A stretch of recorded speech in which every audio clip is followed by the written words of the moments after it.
सुवर्णकार युवक संघटनेतर्फे गुणगौरव पुरस्कार वितरण सोहळा व वह्या वाटप कार्यक्रम संपन्न। याबाबत वृत्त असे की आज दिनांक 20 जुलै 2025 रोजी समाजातील गुणवंत विद्यार्थ्यांचा सत्कार, गरजू विद्यार्थ्यांना वह्या वाटप व विविध क्षेत्रात उल्लेखनीय काम करणाऱ्या व्यक्तींचा गौरव पुरस्कार वितरण सोहळा पार पडला। धुळे शहरातील GRCT हायस्कूल येथील प्रांगणात सदर कार्यक्रम पार पडला। तर या कार्यक्रमाप्रसंगी या ठिकाणी 10वी 12वी पदवी आणि पदव्युत्तर शिक्षणात यश संपादन करणाऱ्या विद्यार्थ्यांचा सन्मान सत्कार, या ठिकाणी गरजू विद्यार्थ्यांना शैक्षणिक साहित्य, वह्या वाटप करण्यात आले। त्याचबरोबर समाजात विविध क्षेत्रात कार्यरत असलेल्या व्यक्तींना तेजस्वी महिला पुरस्कार, आदर्श सुवर्णकार कारागीर पुरस्कार, कर्मचारी पुरस्कार, रंगकर्मी पुरस्कार, सुवर्ण हिरकणी पुरस्कार आणि आदर्श युवा कार्यकर्ता पुरस्कार अशा विविध पुरस्काराने या ठिकाणी विविध क्षेत्रातील उल्लेखनीय कार्य करणाऱ्या मान्यवरांना या ठिकाणी गौरवण्यात आले।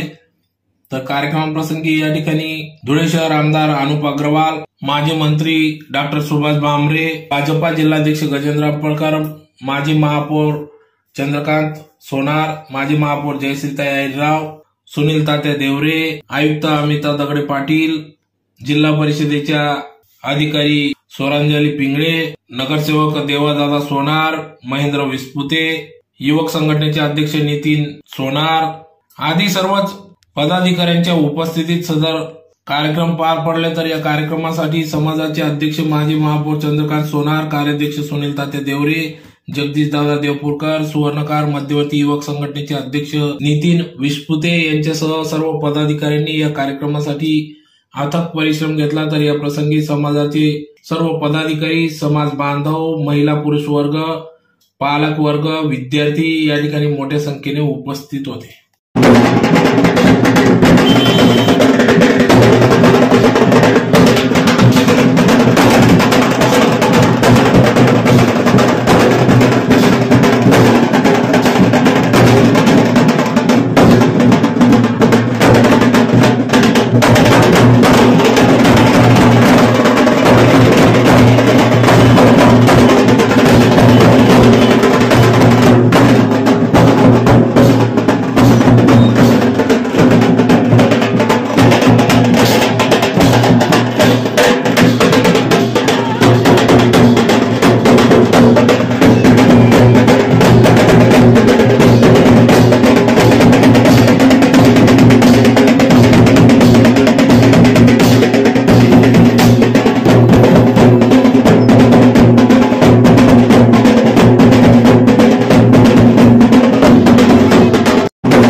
मी प्रथम सर्वांना विनंती करतो की आपण सर्व आलेल्या पाहुण्यांचं जोरात टाळ्या वाजवून स्वागत करूया। मी स्वतःला भाग्यवान समजतो की गेल्या 50 वर्षापासून ही सुवर्णकार युवक संघटना महाराष्ट्रात तसेच संस्थेत प्रथम पदवीवर मेळावा घेण्यात आला। अशा या सुवर्णकार युवक संघटनेचा अध्यक्ष होण्याचा मान मला मिळाला। 50 वर्षापासून समाजातील गरजू विद्यार्थी व विद्यार्थिनींना वह्या वाटप, समाजाच्या 10 गृहनिर्माण संस्था, बसपिढी, शाळा सुरू करण्याची प्रेरणा, तसेच युवक संघटनेच्या माध्यमातून रक्तदान शिबिरं, पूरग्रस्तांना मदतीसाठी बूट पॉलिश, गणेश उत्सवाच्या टायमाला सर्व भाविकांचं स्वागत करण्यासाठी आपण स्टेज उभारतो। अशा संघटनेचा अध्यक्ष होण्याचा मान मिळाला, याबद्दल मला गर्व वाटतो। तसेच सुवर्णकार युवक संघटनेमुळे पुणे येथील स्वर्गीय सुरेश काका पिंगळे, तसेच परवाच दिवंगत झालेले समाजाचे माजी अध्यक्ष माननीय केशवआबा बहादर यांच्यामुळे आपण देवपुरात संत नरहरी महाराज वसतिगृहात सुवर्ण कारागीर प्रशिक्षणासाठी भाग्यश्री नावाची संस्था सुरू केली। त्यामुळेच आज धुळ्यातील अनेक सुवर्णकार कारागिरांना ज्वेलर्सचे दुकान काढण्यात आले। असे कितीतरी युवक संघटनेचे अशा सुवर्णकार युवक संघटनेचा मला अध्यक्ष होता आला। मी आपल्या शासकीय वैद्यकीय महाविद्यालय, भाऊसाहेब हिरे शासकीय वैद्यकीय महाविद्यालयात एका सिनियर असिस्टंट या पदावर काम करतो। आपले दिवंगत प्रकाश भाऊ बाविस्कर यांच्यामुळे मी आपल्या सुवर्णकार युवक संघटनेशी जोडला गेलो व आजही कार्यरत आहे।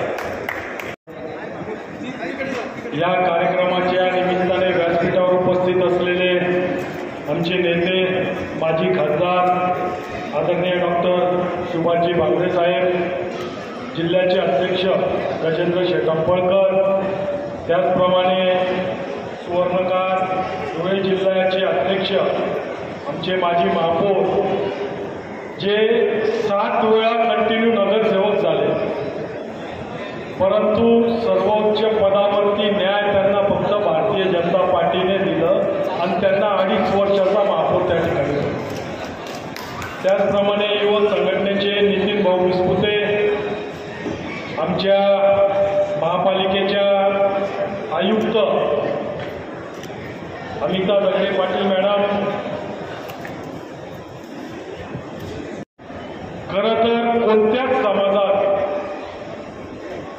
गेल्या 52 वर्षापासून सतत अशा प्रकारचे पुरस्कार आणि मुलांना वह्या वाटपचे कार्यक्रम माझ्या मते कुठंच आजपर्यंत झालेला, परंतु 52 वर्षापासून सलग आपल्या या समाजात इतक्या मोठ्या प्रमाणावर खरोखर अतिशय सुंदर असा हा कार्यक्रम या ठिकाणी आपल्या सर्वांच्या मेहनतीने सर्व कार्यकर्ते, सर्व अध्यक्ष यांनी आजपर्यंत साकार केला, त्याबद्दल मी मनापासून त्यांना खूप खूप शुभेच्छा देतो। एवढा मोठा स्मारक, संतांचा स्मारक, मला वाटत नाही का बापू महाराष्ट्रात कुठं असेल। त्याचा योग सुद्धा धुळ्यात आणि त्याचं भूमिपूजन रमेशजी ओझा, जे एक मोठे कथाकार संत आहेत, त्यांच्या हस्ते त्या ठिकाणी आपण भूमिपूजन करून घेतलो आणि एक महापालिकेच्या आवारात अतिशय सुंदर असं स्मारक जेव्हा चंदूबापू महापौर होते त्यावेळेला सर्व गोष्टींचा पाठपुरावा करून त्यांनी तो मंजूर करून घेतला। त्याच्यात आमची पण मेहनत आहे। बाबासाहेब मंत्री आणि खासदार होते, त्यांनी पाठपुरावा केला, आम्हीही केला, थोडाफार श्रेय आम्हालाही जातो। तर असं एक मोठं काम या जिल्ह्यामध्ये या ठिकाणी सुवर्णकार समाजाच्या वतीने उभा आहे। त्याचप्रमाणे ज्यांना ज्यांना पुरस्कार मिळाला त्या सर्वांचंही मी मनापासून या ठिकाणी अभिनंदन करतो आणि खूप खूप शुभेच्छा देतो। जसं दादांनी सांगितलं का या शहरात 4 सोनार हे मोठ्या मोठ्या पदांवर कार्यरत आहे, परंतु दादांना मी हे सांगेन, दादा ते तर आले आणि 3 वर्षात जातील, पण तुमच्या वाणीने तुम्ही पूर्ण शहरावर आजही राज्य करताय, सोनारांचाच राज्य. तर हेही लोकांना घडवायचंच काम करत आहे. तर अशा समाजाला खूप खूप शुभेच्छा देतो. मला कालिका माता मंदिरजवळ जायचं आहे.